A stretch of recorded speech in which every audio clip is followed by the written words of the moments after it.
তীব্র তাপদাহের সাথে গ্রীষ্মের যে রসালো ফল তরমুজ, এটি অনেকের কাছে প্রিয়।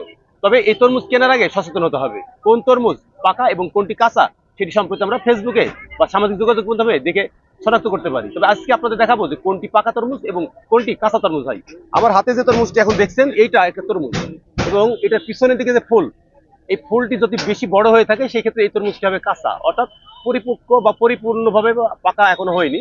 আর যার ফলে এই ফুলটা বড় আছে। যার যে তরমুজের ফুল ছোট আছে সেটি আমরা দেখাবো আপনাদেরকে কেটে, যে সেই তরমুজটি কিরকম। আমার কাছে দুটো তরমুজ আছে, একটি ফুল বড় এবং আরেকটি রাখা আছে। এইটির পিছনের দিকে ফুলের কিন্তু একেবারে কম, ছোট্ট। অর্থাৎ এই দুটি তরমুজ এখন কেটে দেখাবো যে আসলে কোন তরমুজটি বেশি পাকা। সেই ক্ষেত্রে আপনারা নিজে দেখুন, অন্যকে দেখাতে সহযোগিতা করুন এবং মিরর বিডির সাথেই থাকুন।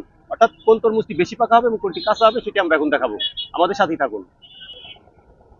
হ্যাঁ দর্শক, এবারে যে ফুলটি বড়, তরমুজের ফুল বড় দেখেছি, সেটা আমরা এখন কেটে দেখাবো। দোকানদার কেটে দেখাচ্ছে যে এই তরমুজটা আসলে কতটা পাকা। বড় ফুলের যেটি, সেটার অবস্থা কি, এবং ছোট ফুলের বড় ফুলালা তরমুজটি মূলত কাটা হচ্ছে এখন।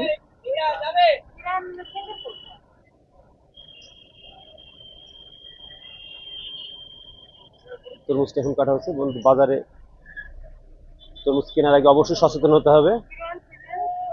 এবং এই যে এটি লাল হয়েছে কিন্তু পর্যাপ্ত লাল না, অর্থাৎ এখন পর্যন্ত থেকে বলা হয় গাঢ় লাল যেটি, সেটি হয়নি। অর্থাৎ এর বীজগুলো যেগুলো আছে, এগুলো এখন পর্যন্ত কালো রূপ ধারণ করেনি, অর্থাৎ হলুদ হয়ে আছে। অর্থাৎ এই তরমুজটি মূলত পরিপক্ক এখন পর্যন্ত হয়নি।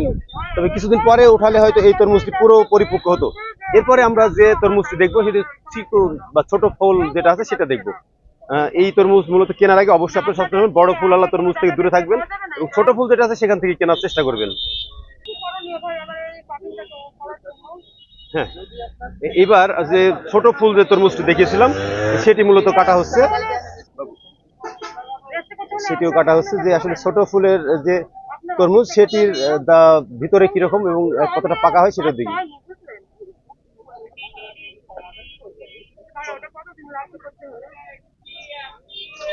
এই যে এই তরমুজটি দেখুন, একদম এর ভিতরের যে ফুল, ছোট ফুল ছিল, সেই তরমুজটি মূলত ভিতরে বালি আকারের রূপ ধারণ করেছে এবং অনেকটাই পাকা।